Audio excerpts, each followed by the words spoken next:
to The Update. I'm Emma Stig. There are calls for the Victorian Government to put an expiry date on its divisive pandemic laws. It follows a fourth day of protesting on the steps of Parliament House.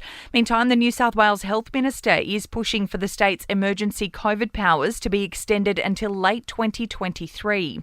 Thousands of Queenslanders are on their way home after the state reached the 70% full vaccination rate, triggering the softening of border rules, while a COVID cluster in the Northern Territory has grown to 11 cases, with lockdown orders in Katherine being extended.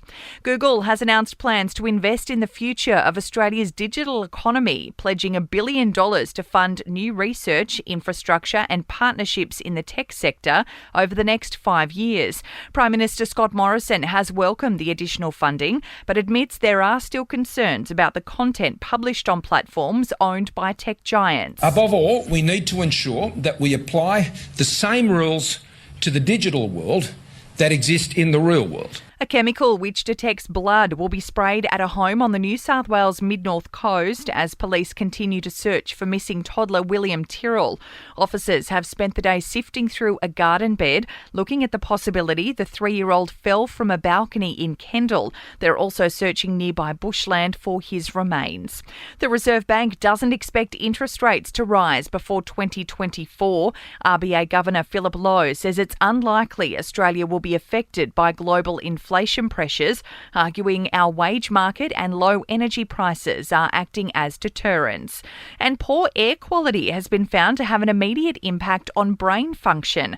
Aussie researchers have found users of a brain training app performed worse on days with higher levels of pollution. In sport, Australia's victorious T20 cricketers are quarantining in Brisbane as they now shift their focus to the upcoming Ashes series. The squad for the first test against England at the Gabba will be finalised in the coming days.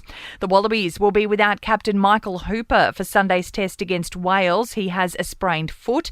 And Nick Kyrgios reckons it's morally wrong to force tennis players to get vaccinated to compete at the Australian Open in January. He believes the tournament should be cancelled instead. In entertainment news, Nike bosses have shelved their upcoming collaboration with Travis Scott following the rapper's Astroworld crowd crush tragedy. The sneakers were due to go live on December 16.